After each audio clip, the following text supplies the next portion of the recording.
الحمد لله نحمده ونستعينه ونستغفره ونعوذ بالله من شرور أنفسنا وسيئات أعمالنا من يهده الله فلا مضل له ومن يضلل فلا هادي له أشهد أن لا إله إلا الله وحده لا شريك له وأشهد أن محمدا عبده ورسوله يا أيها الذين آمنوا اتقوا الله حق تقاته ولا تموتن إلا وأنتم مسلمون يا أيها الناس اتقوا ربكم الذي خلقكم من نفس واحدة وخلق منها زوجها وبث منهما رجالا كثيرا ونساء واتقوا الله الذي تساءلون به والأرحام إن الله كان عليكم رقيبا يا أيها الذين آمنوا اتقوا الله وقولوا قولا سديدا يصلح لكم أعمالكم ويغفر لكم ذنوبكم ومن يطع الله ورسوله فقد فاز فوزا عظيما أما بعد فإن خير الحديث كتاب الله وخير الهدي هدي محمد صلى الله عليه وسلم وشر الأمور محدثاتها وكل محدثة بدعة وكل بدعة ضلالة وكل ضلالة في النار. حاضرین جمعہ اور پردہ نشین خواتین اسلام، آج کی اس خطبہ جمعہ میں میری اور آپ کی نجات کے لیے ایک ضروری بات کی طرف اشارہ کروں گا. اللہ رب العالمین نے ہم سب کو اس دنیا میں ایک وقت کے لیے بھیجا ہے. ہم دیکھتے آ رہے ہیں کہ ہمارے سے پہلے ان گنت لوگ دنیا میں آئے اور اس دنیا سے رخصت ہو گئے جن کا علم صرف اللہ رب العالمین کو ہے. اللہ سبحانہ و تعالیٰ نے انسان کو ایک لمبی عمر عطا کرتے ہیں. 60 سال کوئی معمولی عمر نہیں ہے. پچھلے زمانے میں اللہ تعالیٰ نے 1000 سال کی بھی عمر عطا کی انسان کو. اللہ تعالیٰ نے انسان کو زندگی دی، زندگی کے ساتھ صحت دی، بیوی بچے اللہ نے عطا کیے. اللہ سبحانہ و تعالیٰ نے امن عطا کیا، زندگی کی سبھی ضروریات اللہ نے عطا کی. اللہ سبحانہ و تعالیٰ نے انسان کو کئی طرح سے آزمایا بھی، لیکن اللہ نے ان کے لیے موت کو مقدر کر کے رکھا. جب انسان کی موت آتی ہے وہ انسان کی زندگی کا ایک مرحلہ ہے جہاں وہ ختم ہو جاتا ہے. اس کے بعد انسان کی زندگی کا ایک اور مرحلہ شروع ہوتا ہے جسے برزخ کی زندگی کہتے ہیں. بہت ہی انسان کو مبتلا کر دینے والی زندگی، انسان کو ہر طرح سے پرکھی جانے والی زندگی، ایک ایسی زندگی ہے برزخ کی جو ہمارے سوچ اور خیالات میں آ نہیں سکتی ہے. اللہ سبحانہ و تعالیٰ نے برزخ کی زندگی کو، قبر کی زندگی کو ہم سے مخفی رکھا ہے. قرآن مجید میں اللہ تعالیٰ نے جہاں قیامت سے متعلق بیان فرمایا، اللہ نے برزخ کی زندگی سے متعلق بھی کہا، قبر کی زندگی سے متعلق. قرآن مجید میں موسیٰ علیہ السلام اور فرعون کا قصہ کتنے مقامات پر ہے. ایک سورہ ہے سورۃ غافر یا سورۃ المؤمن. اس سورت میں اللہ رب العالمین نے فرعون کا بھی ذکر فرمایا. جب فرعون کا خاتمہ ہوا تو اللہ تعالیٰ نے کہا کہ النار یعرضون علیہا غدوا وعشیا وَيَوْمَ تَقُومُ السَّاعَةُ أَدْخِلُوا آلَ فِرْعَوْنَ أَشَدَّ الْعَذَابِ. اللہ رب العالمین نے کہا کہ فرعون اور اس کے طریقے پر چلنے والے جو لوگ تھے ان سب پر فی الحال صبح اور شام آگ پیش کی جا رہی ہے، انہیں آگ پر پیش کیا جا رہا ہے. فرعون کو اور جو بھی اس کے طور طریقے پر تھے ان کو اللہ تعالیٰ آگ پر پیش کر رہے ہیں، آگ ان پر پیش کی جا رہی ہے. فی الحال صبح شام. وَيَوْمَ تَقُومُ السَّاعَةُ أَدْخِلُوا آلَ فِرْعَوْنَ أَشَدَّ الْعَذَابِ.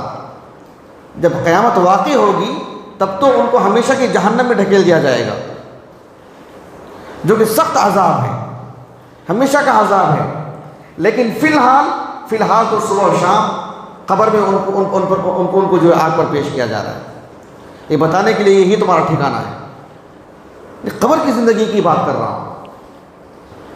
اس آیت کریمہ کی تفسیر میں حافظ ابن کثیر رحمہ اللہ نے کہا کہ هذه الآية أصل كبير في استدلال أهل السنة على عذاب البرزخ في القبور، کہ قبروں میں عذاب ہوگا. قبر میں ایک نافرمان کو، ایک کافر کو اللہ تعالیٰ عذاب دیں گے. یہ آیت کریمہ اہل السنہ کے دلائل میں سے ایک جو ہے اصل دلیل ہے، ایک بنیادی دلیل ہے قرآن مجید کی آیت کریمہ کے اعتبار سے. اللہ رب العالمین نے کئی مقامات پر قرآن مجید میں قبر کی زندگی سے متعلق بیان فرمایا. قبر کا لفظ نہیں ہے اس میں، عذاب قبر کا لفظ نہیں ہے، لیکن اس سے مراد وہی ہے. مفسرین نے وہی بات کہی، سلف سے وہی منقول ہے. اللہ رب العالمین نے سورۃ التوبہ کے بالکل اواخر میں منافقین کا ذکر اللہ تعالیٰ نے تفصیل سے کیا ہے. سورۃ التوبہ میں اللہ تعالیٰ نے کہا وَمِمَّنْ حَوْلَكُمْ مِنَ الْأَعْرَابِ مُنَافِقُونَ وَمِنْ أَهْلِ الْمَدِينَةِ مَرَضُوا عَلَى النِّفَاقِ لَا تَعْلَمُهُمْ نَحْنُ نَعْلَمُهُمْ سَنُعَذِّبُهُمْ مَرَّتَيْنِ ثُمَّ يُرَدُّونَ إِلَى عَذَابٍ عَظِيمٍ. اللہ تعالیٰ نے کہا کہ مدینہ، جو مدینہ نبویہ ہے نا، مدینہ نبویہ کے اس وقت کی بات ہے جب یہ آیت کریمہ نازل ہوئی، اللہ کے رسول تھے صلی اللہ علیہ وسلم، اس وقت کی بات ہے کہ مدینے کے آس پاس میں اور کچھ مدینے میں بھی منافقین ہیں جو اپنے نفاق پر اڑے ہوئے ہیں. اے اللہ کے رسول، آپ ان کو نہیں جانتے، ہم جانتے ہیں ان کو. اللہ نے کہا کہ ہم ان کو دو مرتبہ عذاب دیں گے، 2 مرتبہ عذاب دیں گے اور پھر تیسری مرتبہ ہمیشہ کے لیے جہنم میں ڈالیں گے. وہ 2 مرتبہ کا عذاب کون سا ہے؟ امام مجاہد رحمہ اللہ کہتے ہیں کہ کئی باتیں آتی ہیں اس میں، القتل والصبی، اور کہا کہ الجوع وعذاب القبر. اللہ رب العالمین فقر و فاقہ سے آزمائیں گے اس دنیا میں، اور عذاب قبر سے بھی آزمائیں گے. ان کو عذاب قبر سے 2-4 کریں گے، اور پھر جب قیامت واقع ہوگی تو ہمیشہ کے لیے جہنم. منافقین کے بارے میں اللہ نے کہا. یعنی اس آیت میں بھی اللہ تعالیٰ نے عذاب قبر کا ذکر فرمایا. ایک آیت کریمہ ہے سورۃ الطور کے اواخر میں، وَإِنَّ لِلَّذِينَ ظَلَمُوا عَذَابًا دُونَ ذَلِكَ وَلَكِنَّ أَكْثَرَهُمْ لَا يَعْلَمُونَ.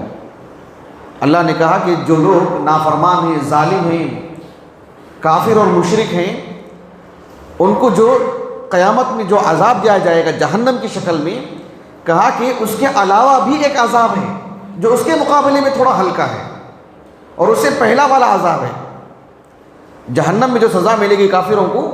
کہا کہ عذاباً دون ذالک، اس سے پہلے بھی ایک عذاب ہے، اس سے ہلکا پھلکا عذاب اس کے مقابلے میں.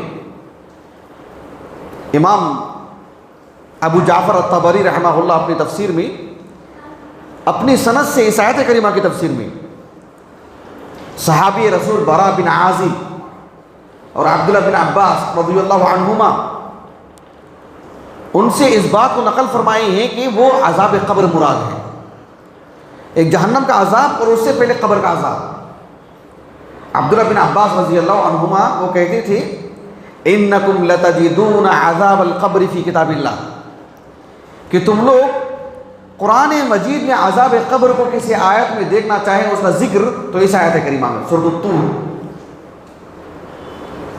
امام بخاری رحمہ اللہ نے بھی سورۃ التوبہ اور سورۃ غافر کی آیت کریمہ کو مستقل باب قائم کر کے باب عذاب القبر یہ آیت کریمہ نقل فرمائی ہیں اپنی صحیح بخاری کی کتاب الجنائز میں. امام بخاری کی جو صحیح ہے اس کی کتاب الجنائز میں۔ خلاصہ کلام یہ کہ اللہ سبحانہ و تعالیٰ نے قرآن مجید میں عذاب قبر کا ذکر فرمایا ہے، ایک برحق زندگی ہے، یہ ایک اٹل ہے، ایک سچ ہے۔ اللہ کے رسول علیہ الصلوۃ والسلام خصوصاً مدینے میں جب مدینے کو آئے تو آپ نے بارہا قبر کی زندگی کا ذکر فرمایا، مدینے کی زندگی میں بکثرت۔ ایک حدیث آتی صحیح بخاری کی کتاب الجنائز میں، اسماء بنت ابی بکر صدیق رضی اللہ عنہما وہ کہتی ہیں کہ آپ صلی اللہ علیہ وسلم ایک مرتبہ خطبہ ارشاد فرما رہے تھے، آپ کھڑے ہوئے اور کھڑے ہو کر کے خطبہ ارشاد فرما رہے تھے، فذکر فیہا فتنة القبر التي يفتتن فيها المرء، فذکر فتنة القبر۔ آپ علیہ السلام جو خطبہ ارشاد فرما رہے تھے اس میں آپ صلی اللہ علیہ وسلم نے قبر کی اس زندگی کو بھی ذکر فرمایا جس میں انسان کو پرکھا جاتا ہے، آزمایا جاتا ہے، انسان کئی چیزوں کا سامنا کرتا ہے، نئی نئی چیزیں، الگ الگ چیزیں دیکھتا ہے وہاں پر انسان۔ جب اللہ کے رسول نے ان چیزوں کا ذکر فرمایا، اسماء بنت ابی بکر صدیق رضی اللہ عنہا کہتی ہیں کہ جو حاضرین تھے نا، اللہ کے رسول کا خطبہ سن رہے تھے، اسماء بنت ابی بکر صدیق رضی اللہ عنہا کہتی ہیں فلما ذکر ذلک ضج المسلمون ضجۃ، جب آپ صلی اللہ علیہ وسلم نے قبر کی زندگی کو بیان فرمایا تو پوری مجلس چیخیں مار کے رونے لگی، پوری مجلس صحابہ کی۔ صحیح بخاری میں اتنا ہی ذکر ہے، یہی حدیث سنن نسائی میں بھی موجود ہے، سنن نسائی میں کتاب الجنائز، اس میں مزید الفاظ بھی ذکر کیے گئے ہیں۔ اسماء بنت ابی بکر صدیق رضی اللہ عنہا کہتی ہیں جب مسلمان چیخیں مار کے رونے لگے، کہا کہ حالت بینی و بین ان افہم کلام رسول اللہ صلی اللہ علیہ وسلم، کہ مسلمانوں کی زوردار آواز کی وجہ سے، چیخنے کی وجہ سے، وہ نوحہ کے انداز میں نہیں، سب کے ملنے سے جو آوازیں بلند ہو گئی، سب پھوٹ پھوٹ کے جو رو رہے تھے، کہا کہ حالت بینی و بین ان افہم کلام رسول اللہ صلی اللہ علیہ وسلم، کہ ان چیخوں کی وجہ سے، ان آوازوں کی وجہ سے میں اللہ کے رسول کی بات سمجھ ہی نہیں پائی کہ کیا بولنا چاہ رہے ہیں اللہ کے رسول، کیا کہا آپ نے، سمجھ ہی نہیں پائی میں اللہ کے رسول کی بات۔ جب اللہ کے رسول صلی اللہ علیہ وسلم اپنی بات سے فارغ ہو گئے تو اسماء رضی اللہ عنہا کہتی ہیں میرے قریب میں ایک صاحب بیٹھے ہوئے تھے، میں نے ان سے کہا کہ بارک اللہ لک، اللہ رب العالمین کی برکتیں آپ کے لیے ہو، ماذا قال رسول اللہ صلی اللہ علیہ وسلم فی آخر کلامی، اللہ کے رسول صلی اللہ علیہ وسلم نے آخر میں کیا فرمایا، مجھے تو سنائی نہیں دیا، سب جو رو رہے تھے اس کی وجہ سے میں خود سمجھ نہیں پائی کیا کہا اللہ کے رسول نے۔ وہ صاحب نے کہا کہ آپ صلی اللہ علیہ وسلم نے فرمایا لقد اوحی الی انکم تفتنون فی البرزخ، انکم تفتنون فی القبور قریبا من فتنة الدجال، کہا کہ اللہ نے مجھ پر وحی نازل کی کہ تم سب اپنی قبروں میں آزمائے جاؤ گے۔ آزمائشیں تو اس دنیا کے اندر ہیں، لیکن انسان وہاں ایسی چیزوں کا سامنا کرے گا جسے سامنا کرنا ہی پڑے گا، جسے جھیلنا ہی پڑے گا، اور وہ ساری چیزیں آج ہماری اس دنیا میں ہم محسوس نہیں کر سکتے، دیکھ نہیں سکتے ہیں، غیبی چیزیں ہیں۔ تفتنون فی القبور قریبا من فتنة الدجال، دجال کا جو فتنہ ہوگا قریب اسی طرح سے آزمایا جائے گا انسان قبر میں بھی۔ میں ایک واقعہ آپ کو سناتا ہوں قبر کے عذاب سے متعلق۔ ایک حدیث مبارکہ ہے صحیح مسلم کی، کتاب صفت الجنت ونعیمہا واہلہا۔ ایک صحابی ہیں ابو سعید الخدری رضی اللہ عنہ، انہوں نے اس پورے واقعے کو سنایا ہے، لیکن ان کی امانت داری دیکھو، انہوں نے کہا کہ میں اس واقعے کو اللہ کے رسول سے براہ راست نہیں سنا، میں اس بات کو میں اللہ کے رسول سے براہ راست نہیں سنا۔ میں کہا کہ لم اشہدہ من النبی صلی اللہ علیہ وسلم، جب یہ واقعہ پیش آیا تو میں وہاں پر حاضر نہیں تھا، ولیکن حدثنی زید بن ثابت، لیکن اس واقعے کو مجھے زید بن ثابت نے بیان کیا مجھے۔ زید بن ثابت رضی اللہ عنہ کہتے ہیں کہ مدینے میں ایک قبیلہ تھا بنو نجار، ہم اس قبیلے کے پاس تھے، ہم تھے اللہ کے رسول تھے صلی اللہ علیہ وسلم، اور آپ کے ساتھ ہم کچھ لوگ بھی تھے۔ ہوا کہ اچانک آپ صلی اللہ علیہ وسلم ایک گدھی پر بیٹھے ہوئے تھے، وہ اس دور کی سواری تھی۔ اللہ کے رسول ایک گدھی پر بیٹھے ہوئے تھے، اذ حادت بہ، وہ گدھی جو ہے بدکنے لگی، ادھر ادھر بھاگنے لگی، فکادت تلقی، ایسے لگ رہا تھا کہ اب وہ گدھی اللہ کے رسول کو گرا دے گی، اتنا پریشان ہو گئی تھی گدھی۔ وہ اصل معاملہ کیا تھا، جو بنو نجار کی جس جگہ پر اللہ کے رسول گئے تھے نا، وہاں پر 5-6 قبریں تھیں۔ آپ صلی اللہ علیہ وسلم نے کہا من یعرف اصحاب هذه الاقبر، ان قبر والوں کو کوئی جانتے کہ کس کی قبریں ہیں یہ؟ ایک صاحب نے کہا کہ اللہ کے رسول میں جانتا ہوں یہ قبریں کس کی ہیں۔ آپ صلی اللہ علیہ وسلم نے پوچھا فمتى مات هؤلاء، ان لوگوں کی موت کب ہوئی؟ اس صحابی نے کہا کہ ماتوا فی الاشراک، یہ حالت شرک میں تھے، مشرک تھے، تبھی ان کی موت ہوئی۔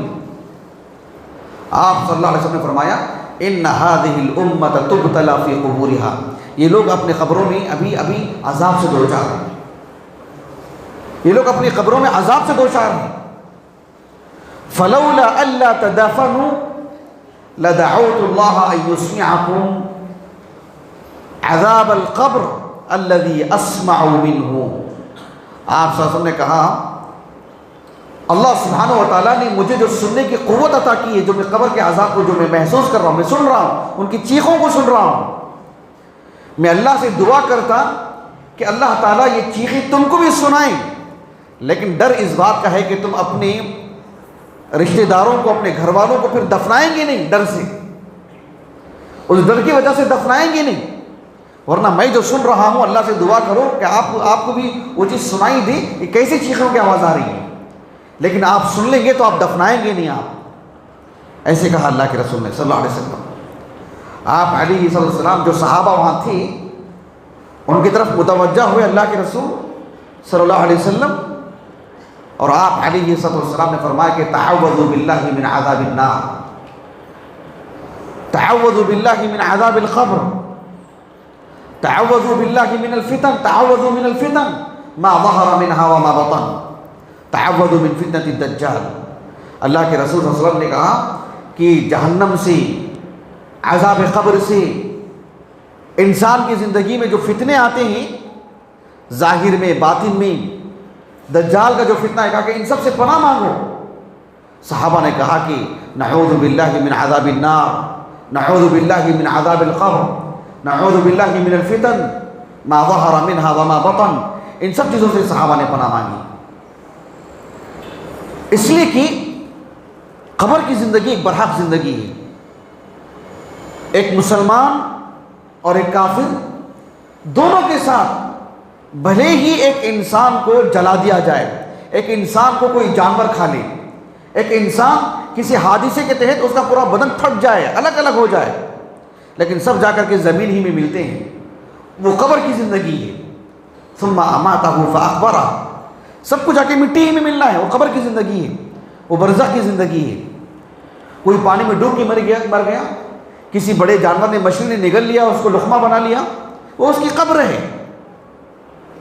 وہی اس کے ساتھ سارے مسائل ہوں گے۔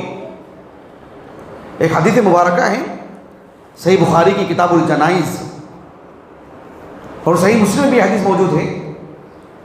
عبداللہ بن عمر بن خطاب رضی اللہ عنہما کہتے ہیں کہ آپ صلی اللہ علیہ وسلم نے فرمایا اذا مات احدکم عرض علیہ مقعده بالغداة والعشی، جب تم میں سے کسی کی موت ہو جاتی ہے تو قبر میں صبح و شام اس کا جو حقیقی ٹھکانہ ہے جنت یا جہنم، دونوں بھی پیش کیے جائیں گے اس کے سامنے.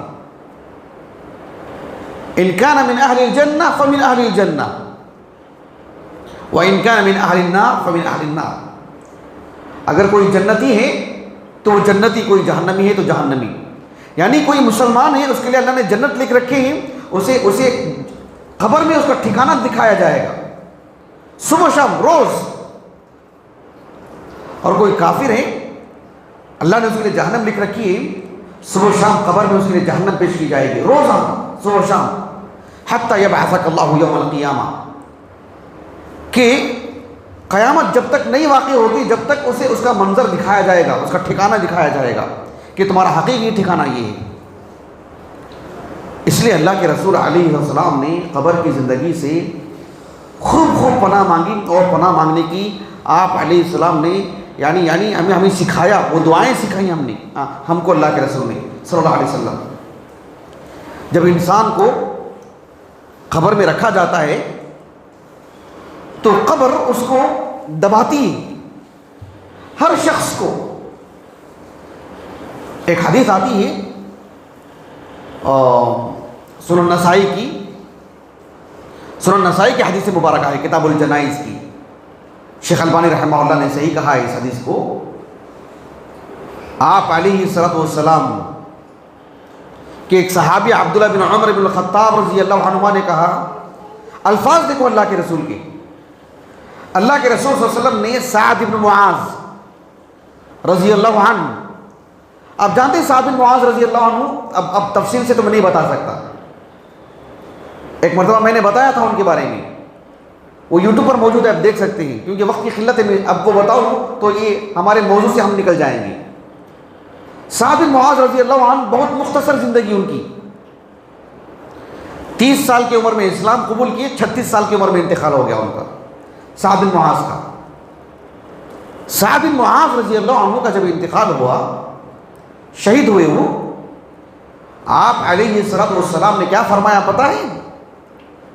اللہ کے رسول نے صرف اتنا نہیں کہا لقد ضم ضمۃ ثم فرج عنہ، کہ سعد بن معاذ کو قبر نے اتنا دبایا پھر ان کے لیے تھوڑا سا فراغ ملا، پھر ان کے لیے آسانی ہوئی. لیکن یہ بتانے سے پہلے، یہی اصل بات ہے جو اللہ کے رسول کو بتانا تھا، لیکن یہ بتانے سے پہلے اللہ کے رسول نے جو کہا نا، اور جس اسلوب میں کہا نا، وہ قابل غور بات ہے. اللہ کے رسول صلی اللہ علیہ وسلم نے سعد بن معاذ کی طرف اشارہ کر کے کہا، ھذا الذی تحرک لہ العرش، یہی سعد بن معاذ ہیں جن کے لیے عرش ہلنے لگا، یہی سعد بن معاذ ہیں فتحت لہ ابواب السماء، جن کے لیے آسمان کے دروازے کھول دیے گئے، یہی سعد بن معاذ ہیں شہیدہ 70,000 من الملائکہ، 70,000 فرشتے موجود تھے ان کے جنازے میں، یہی سعد بن معاذ ہیں. یہ ساری چیزیں بیان کرنے کے بعد اللہ کے رسول نے کہا لقد ضم ضمۃ ثم فرج عنہ، یہ بھی نہیں بچ پائے، ان کو بھی خبر نے دبایا. یعنی ایک ایسے انسان جن کے لیے آسمان کے سارے دروازے کھول دیے گئے، ایک ایسے انسان جن کے لیے عرش ہل گیا، ایک ایسے انسان جن کے جنازے میں 70,000 فرشتے شریک تھے، وہ انسان بھی بچ نہیں پایا کہ قبر نے انہیں دبایا. ثم فرج عنہ، یہ اور بات ہے کہ پھر ان کے لیے فراغ ملا، تو کشادگی آئی ان کے لیے. لیکن وہ جو ضمہ ہے نا، وہ جو دبانے والی بات ہے نا قبر کی، اس سے تو کوئی بچ نہیں سکتا ہے. یعنی سعد بن معاذ ہی بچ نہیں پائے، یہ کہنا چاہ رہے تھے اللہ کے رسول نے. اتنی ساری خوبیاں جمع ہونے کے باوجود بھی پھر دوسرے کہاں سے بچ پائیں گے، یہ بات تھی. اللہ سبحانہ و تعالیٰ نے جو فی الحال میرے اور آپ کی زندگی جتنی سچ ہے، کوئی جھٹلا سکتا ہے میری اس زندگی کو؟ کوئی بھی انسان جھٹلا سکتا ہے دنیا کی زندگی کو؟ سب محسوس کر رہے ہیں. حتیٰ کہ ایک انسان پتہ ہی نہیں کبھی ماں کے پیٹ میں تھا، کس کو یاد ہے؟ لیکن سب کو یقین ہے کہ ہم ماں کے پیٹ میں تھے. وہ بھی زندگی کا ایک مرحلہ یقین ہے ہمارا، اس پر تو اور زیادہ یقین ہے کیوں ہم دیکھ رہے ہیں. اس کے بعد کی جو مرحلہ ہے قبر کا، وہ اٹل ہے، وہی تو ایمان ہے. اور آخری کا جو مرحلہ ہے جنت یا جہنم، وہ آج کی زندگی سے بھی زیادہ سچ ہے، وہ اس سے بھی زیادہ حق ہے. وہ سبحان اللہ العظیم. اللہ تعالیٰ مجھے اور آپ کو اللہ تعالیٰ کے دین پر ثابت قدم رکھیں. اللہ سبحانہ و تعالیٰ اس کی پسندیدہ دین پر اللہ رب العالمین ہمیں سعادت مند انسان بنائیں، مسلمان ہی کی حالت میں رکھیں۔ اللہ رب العالمین ہمیں اس دنیا سے اٹھائیں تو اللہ تعالیٰ اپنی رضامندی کے ساتھ، اپنی خوشنودی کے ساتھ اللہ رب العالمین قبر کے جو فتنے ہیں، قبر کی جو آزمائشیں ہیں، قبر کی جو عذابات ہیں، اللہ تعالیٰ ان سب سے ہمیں بچائیں، اور بچنے کے جو اسباب ہیں اللہ اسے اختیار کرنے کی توفیق عطا فرمائیں۔ وآخر دعوانا الحمدللہ رب العالمین۔